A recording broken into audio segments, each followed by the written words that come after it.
La médecine génomique est actuellement la figure de proue, en quelque sorte, du développement de la médecine, et ce tant dans le domaine du cancer que dans le domaine des maladies non cancéreuses. Cette plateforme a surtout des enjeux médicaux, puisqu'elle se veut une plateforme de soins qui a pour objectif d'étudier au niveau génétique des tumeurs et l'ADN de patients atteints de maladies rares, afin d'essayer d'identifier des anomalies qui peuvent aider le patient, soit dans sa prise en charge thérapeutique, soit pour un diagnostic.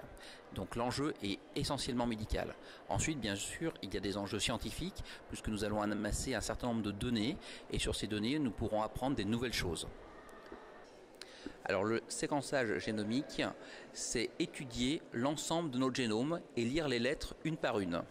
Notre génome est constitué de 4 lettres, A, T et GC, et on va donc étudier le génome de l'individu en lisant toutes ces lettres comme un livre, et à partir de ce livre, nous allons regarder s'il y a des anomalies qui peuvent expliquer les problèmes présentés par les patients. Ce qui est tout à fait remarquable, c'est d'observer que le premier séquençage qui a été fait vers 2003 à peu près a mobilisé des centaines de chercheurs, plusieurs milliards pour être réalisé, et qu'aujourd'hui, 15 ans après, eh bien, ça coûte 1000 à 2000 euros de faire ça, et ça se fait en moins de 24 heures dans les laboratoires qui sont équipés.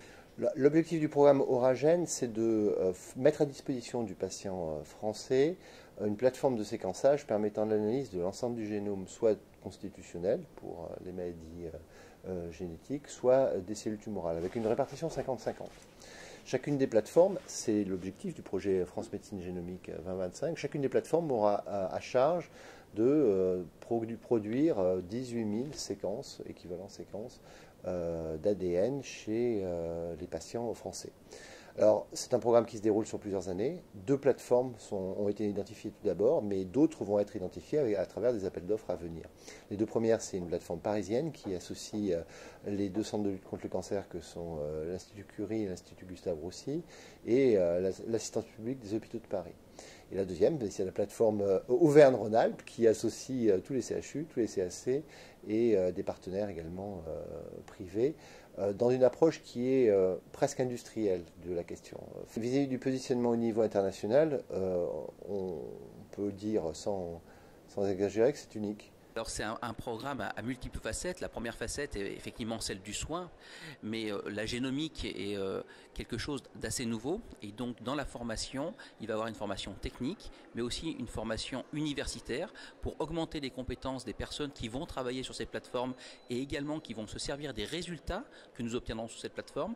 Donc il y a un gros volet en termes de formation et d'enseignement.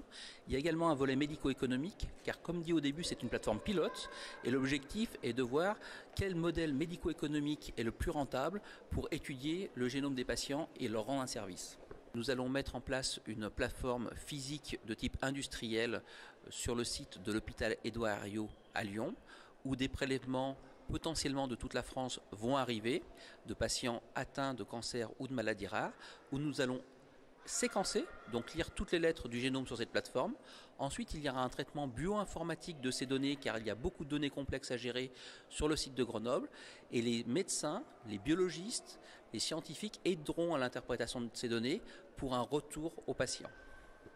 C'est pas tous les patients atteints de cancer qui vont pouvoir bénéficier, de toute façon, doit servir l'ensemble de la population nationale. Donc on va être obligé de sélectionner effectivement les meilleures indications. Alors meilleures ne voulant pas dire grand-chose, d'être obligé de choisir des indications dans un premier temps qui nous paraissent les plus utiles et les plus pertinentes. Le projet Auragen est un projet novateur déjà au niveau national. Ce n'est pas le premier, mais on a réussi à fédérer les universités, les hôpitaux, les centres anticancéreux, l'école des mines au niveau régional. Nous avons fédéré aussi des métiers très divers, des médecins, des scientifiques, des bioinformaticiens, des conseillers en génétique et tout un tas de métiers. Donc déjà, c'est un point très positif au niveau régional. Au niveau international, il y a quelques exemples aux États-Unis, en Angleterre, où il y a des programmes similaires, mais nous sommes quand même leaders si nous réussissons, et je souhaite que nous réussissions ce projet, dans la génomique.